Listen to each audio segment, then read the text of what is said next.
Bienvenidos una vez más a nuestro programa Me Gustaría Saber. Estamos muy contentos de poder tener un episodio más para ustedes, uno de nuestros programas favoritos y también sé que es uno de los programas favoritos de ustedes. En esta hora tenemos maravillosas preguntas y me encuentro en compañía de nuestro pastor Esteban Bor, orador de Zoom TV y Zoom TV Latino, también presidente de este ministerio. Pastor, bienvenido a nuestro programa.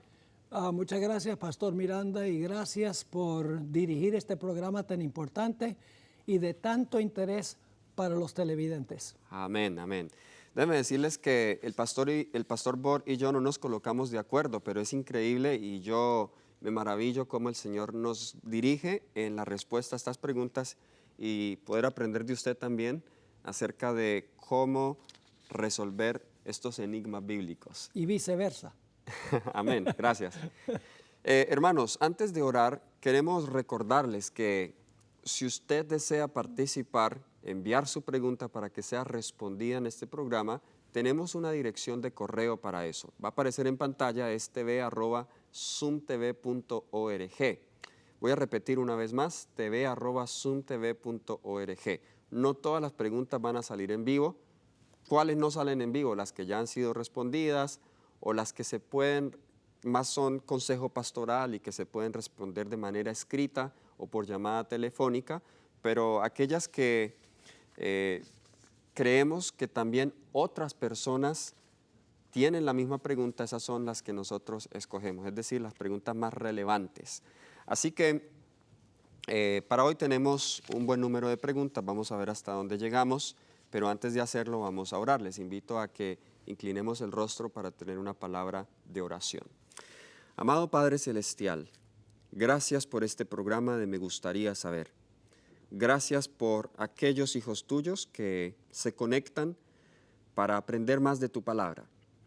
Oro, Señor, para que tú dirijas este programa y que podamos ceñirnos a lo que dice tu palabra, que el mismo Espíritu que inspiró la mente de los profetas también pueda guiar nuestra mente, iluminarla, para que podamos hablar de acuerdo a lo que ellos escribieron.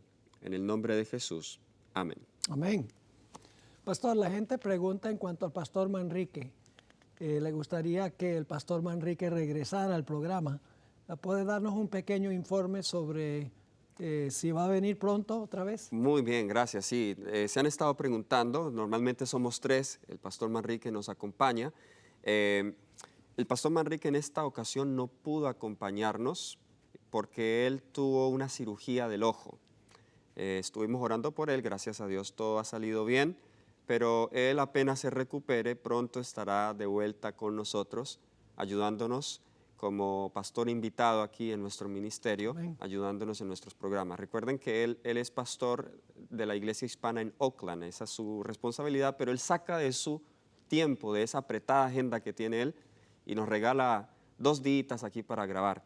Así que lo extrañamos mucho, oremos por la recuperación del pastor, para que él pronto pueda estar de vuelta en su ministerio.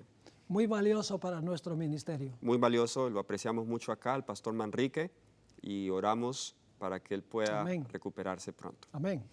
Bien, esta pregunta nos la hace Ellen Lazo, y la pregunta tiene que ver con Apocalipsis 20:10, la expresión serán atormentados con fuego y azufre por los siglos de los siglos jamás. ¿Cómo se entiende este pasaje de Apocalipsis? Pues la Iglesia Católica la utiliza para afirmar la doctrina del infierno. Sobre todo la parte donde dice serán atormentados día y noche por los siglos de los siglos. Si Dios es eterno y por eso el castigo trae consecuencia eterna, eternamente dejarían de existir. ¿Cómo se entiende que diga que serán atormentados de día y de noche? ¿De dónde la Iglesia Católica se basa que hay un purgatorio? Esa es otra pregunta. ¿Es eso bíblico? Así que bueno, el pasaje en cuestión, el pasaje en estudio aquí es Apocalipsis 20:10, que también esa misma expresión aparece en el mensaje del tercer ángel. Así que vamos a leer los 2 pasajes. Apocalipsis 20:10, voy a leer el primero, le voy a pedir al pastor que nos lea el segundo, que creo que es Apocalipsis 14, 11, si no estoy mal. Ok. Apocalipsis 20, 10, voy a leer ese yo, nos dice, y el diablo que los engañaba fue lanzado en el lago de fuego y azufre donde estaban la bestia del falso profeta y serán atormentados día y noche por los siglos de los siglos. Muy bien, eso es en cuanto al diablo, la bestia del falso profeta. ¿Qué nos diría Apocalipsis 14, versículo, creo que es el 10 más bien, Sí, 10 y 11. 10 y 11? Tal vez el 9. Muy el bien. tercer ángel los siguió diciendo a gran voz, si alguno adora a la bestia y a su imagen y recibe la marca en su frente o en su mano, él también beberá del vino de la ira de Dios que ha sido vaciado puro en el cáliz de su ira y será atormentado con fuego y azufre delante de los santos ángeles y del Cordero. Y el humo de su tormento sube por los siglos de los siglos. Y no tienen reposo de día ni de noche los que adoran a la bestia y a su imagen, ni nadie que reciba la marca de su nombre. Ahora es importante darse cuenta que no tienen reposo de día ni de noche por los siglos de los siglos. Que hay que definir qué significa por los siglos de los siglos. Así es. Bien, antes de ir a definir esas expresiones y aclararlas, pastor, quisiera que establezcamos algo claro. La Biblia no enseña de un infierno que en este momento esté ardiendo, donde los malvados se van a quemar por toda la eternidad. Exacto. Eso sería contrario a pasajes más claros que encontramos, por ejemplo, hablando del mismo diablo, que es el que se cita en Apocalipsis 20, se nos dice en Malaquías el capítulo 4, vamos a leer los versículos, versículo 1 y el versículo, sí, vamos a leer el versículo 1 y el versículo 3. Ciertamente viene el día ardiente como un horno y serán estopa todos los soberbios. A ver, si serán estopa, la estopa se quema para siempre o llega un momento en que se consume. La estopa llega un momento en que se consume. Claro. Serán estopa todos los soberbios, todos los que hacen maldad. Aquel día vendrá, los abrazará, dice Jehová de los ejércitos, y no dejará ni raíz ni rama.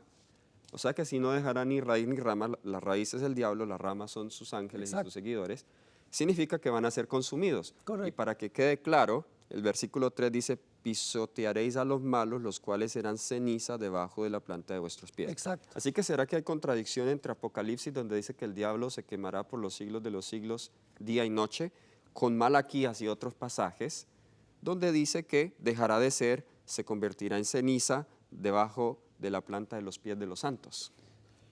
Hay que incluir también Ezequiel 28. Correcto, Ezequiel 28. Versículos 19 y 20, a donde está hablando específicamente, en realidad en los versículos 18 y 19, está hablando específicamente de Satanás, porque Malaquías 4 dice ni raíz ni rama. Sabemos que la raíz es Satanás, las ramas son sus seguidores, pero no lo dice explícitamente. Pero aquí sí dice explícitamente qué es lo que va a pasar con Satanás. ¿Y cómo sabemos que Satanás? Dice, estuvo en Edén, fue creado perfecto, era un querubín cubridor, no puede estar hablando de un ser humano. Correcto. Ahora, ¿qué es lo que le va a pasar? Versículo 18, con la multitud de tus maldades y con la iniquidad de tus contrataciones profanaste tu santuario. Yo pues saqué fuego de medio de ti, el cual te consumió. Y te puse en ceniza sobre la tierra a los ojos de todos los que te miran. Pues si es ceniza no puede estar consumiéndose más, porque uno no puede quemar cenizas. Y luego el versículo 19 dice, todos los que te conocieron de entre los pueblos se maravillan sobre ti, espanto serás y para siempre dejarás de ser. Clarito. La Biblia es clara lo que va a pasar en cuanto a Satanás. Así que esto no puede estar en contradicción con Apocalipsis 20 y el versículo 10. De alguna manera tiene que haber una forma de armonizar estos textos. Correcto, así es.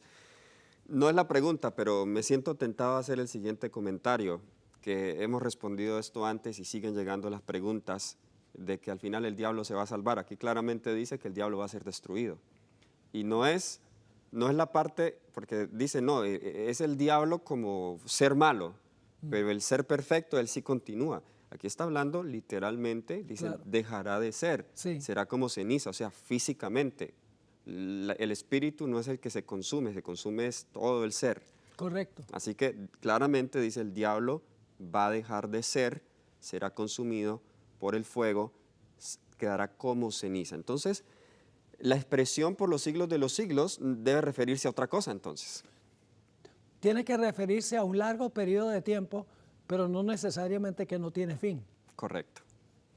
De hecho, esas expresiones de tiempo en la Biblia suelen usarse, quizá no exactamente la expresión por los siglos de los siglos, pero sí la expresión para siempre.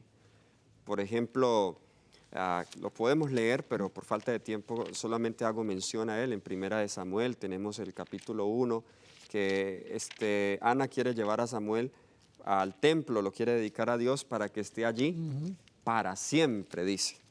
Exacto. Pero cuando leemos el último versículo, vamos a 1 Samuel, el capítulo 1, vamos a leer el versículo, este es el versículo 28. Nos dice, yo pues lo dedico también a Jehová, todos los días que viva será de Jehová. Pero si usted lee el versículo 22, dice, entonces lo llevaré, será presentado delante de Jehová y se quedará allá para siempre.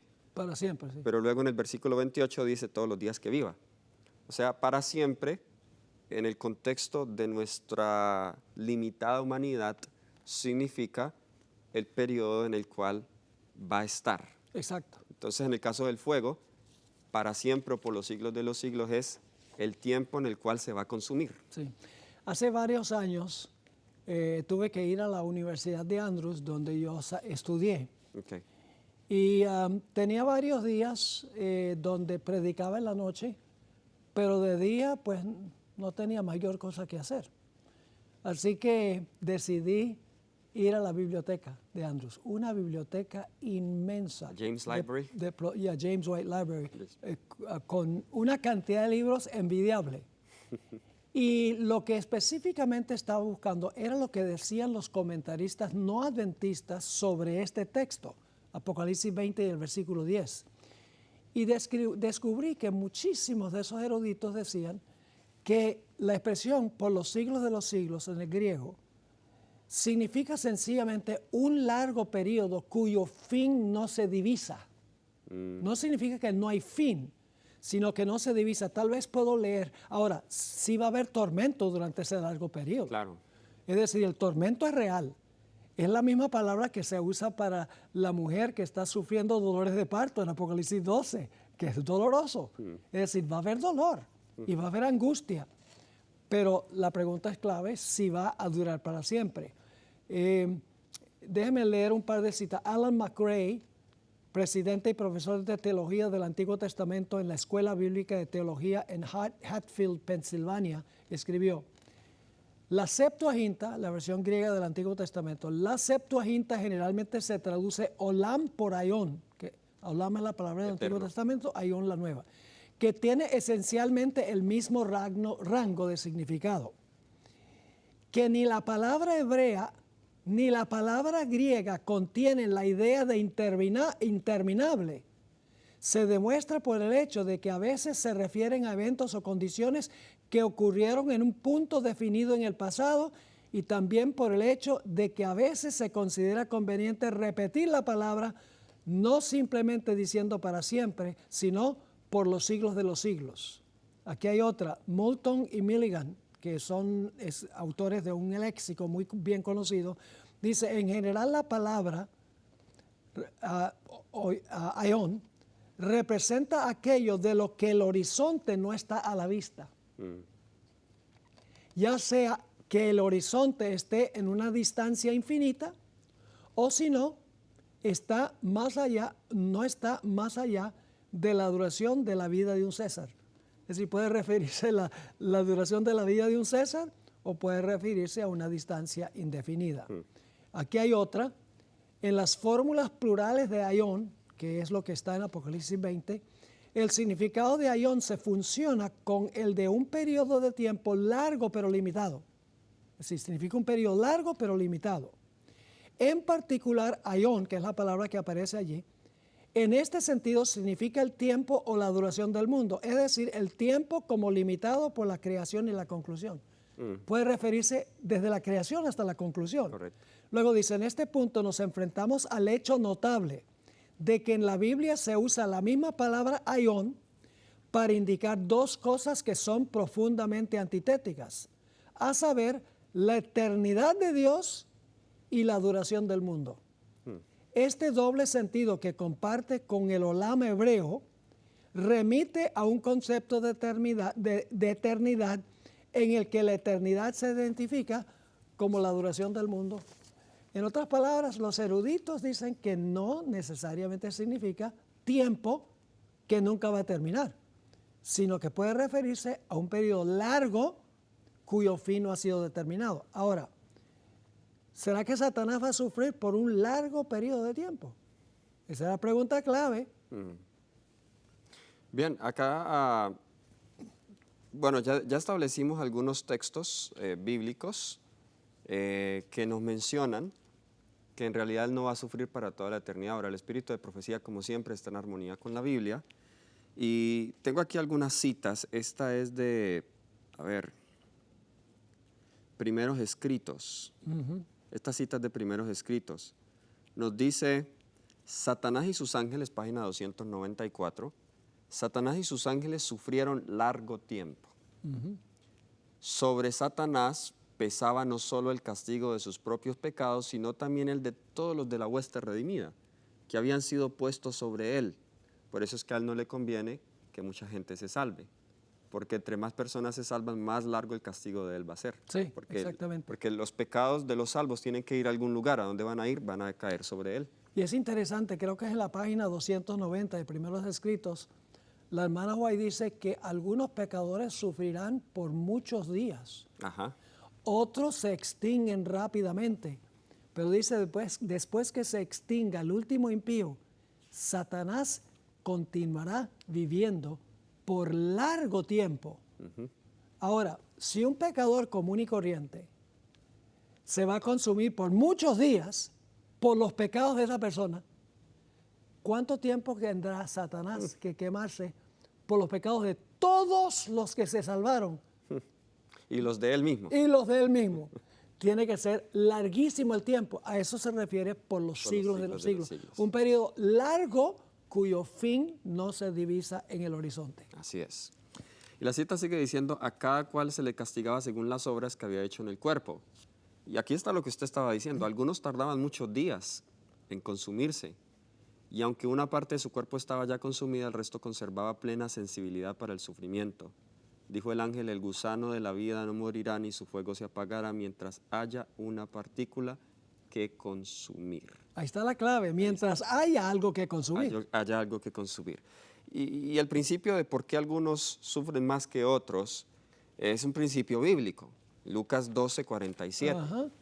Lucas 12:47 nos dice lo siguiente, este es Jesús hablando. Lucas 12:47 dice, aquel siervo que conociendo la voluntad de su Señor no se preparó ni hizo conforme a su voluntad. Note que este siervo conocía la voluntad de su Señor, recibirá muchos azotes. O sea, el que conoce la voluntad recibirá muchos azotes. Pero el que sin conocimiento hizo cosas dignas de azotes, será azotado poco.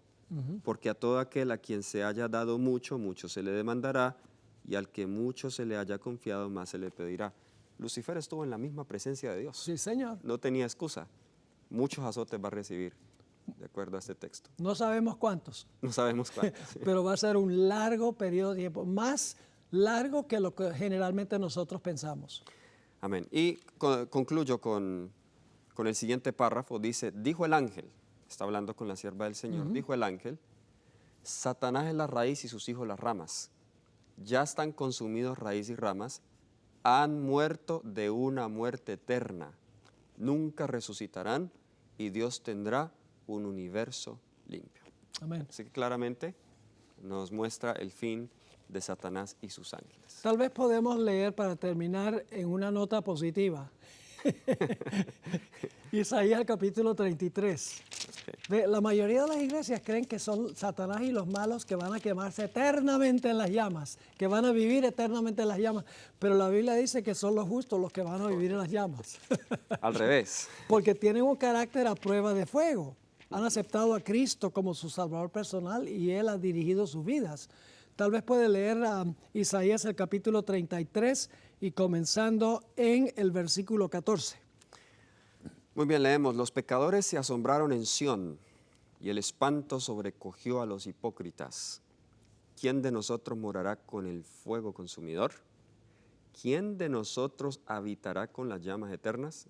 Bueno, el mundo diría los malos, los Sí, impíos. los malos, pero ¿qué dice la Biblia? El que camina en justicia y habla lo recto, el que aborrece la ganancia de violencias, el que sacude sus manos para no recibir soborno, el que tapa sus oídos para no oír propuestas sanguinarias, el que cierra sus ojos para no ver cosa mala. O sea que son los justos los que van a vivir en medio de las llamas eternas, Los porque justos. Dios, en realidad, el fuego es la gloria de Dios. Correcto. Y la gloria de Dios que consume el pecado y el pecador que se identifica con el pecado, para el pueblo de Dios es un fuego alentador, no consumidor, porque han desarrollado un carácter a semejanza del carácter de Jesús y pueden vivir en la presencia de un Dios que es fuego consumidor. Amén. Muy bien, gracias. Vamos a la última pregunta. Falta todavía el purgatorio. Perdón, pastor. Falta todavía en esta pregunta la cuestión del purgatorio. Muy bien, gracias, pastor. Se me había pasado esa por alto. ¿De dónde entonces se saca la idea de un purgatorio? Muy bien, quisiera comentar al respecto, pastor. Bueno, en realidad, la creencia en el purgatorio empequeñece el sacrificio de Cristo en la cruz.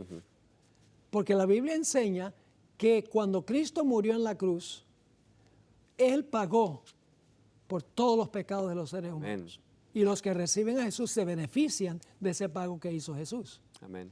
La doctrina del purgatorio dice que tú todavía tienes que quemarte un tiempo en el purgatorio para expiar algunos de los pecados que tú cometiste. Es decir, que el sacrificio de Cristo en ese caso sería insuficiente.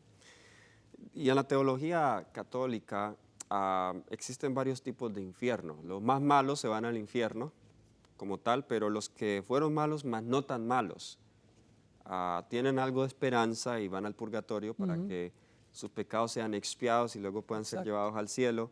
Hay un infierno para niños que mueren sin ser bautizados en la infancia, cuando recién nacen, el limbo, correcto. Dante Alighieri sugiere varios niveles de infierno, donde dependiendo de los pecados capitales, usted va a cierto infierno, el infierno de Dante Alighieri. La Divina Comedia, en su libro famoso. Exacto. Y Dante colocó a muchos de los papas ahí en ese lugar de quemarse, ¿no? Así es. Por eso su libro estuvo en el índice de los libros prohibidos. Correcto. Muy bien. Entonces, esto no es bíblico, desde luego. La hermana pregunta, ¿es esto bíblico? Desde luego que no es bíblico. Son invenciones humanas, no pasan la prueba bíblica de una doctrina que viene de parte de Dios. De hecho, pensar en el infierno, pensar en el purgatorio, viste a Dios con atributos de tirano. Sería muy difícil ver a un Dios de amor que se deleita en arrojar a una persona al infierno o al purgatorio por un pecado que cometió en esta vida, que quizá fue una vida de 50, 60, 70 años, ahora tenga que pagar por toda la eternidad. Exacto. Por un periodo corto de pecaminosidad. Dios es un Dios de justicia. Así es. Y el castigo, lo importante es que el castigo es conforme a las obras de la persona. Y yo siempre doy este ejemplo.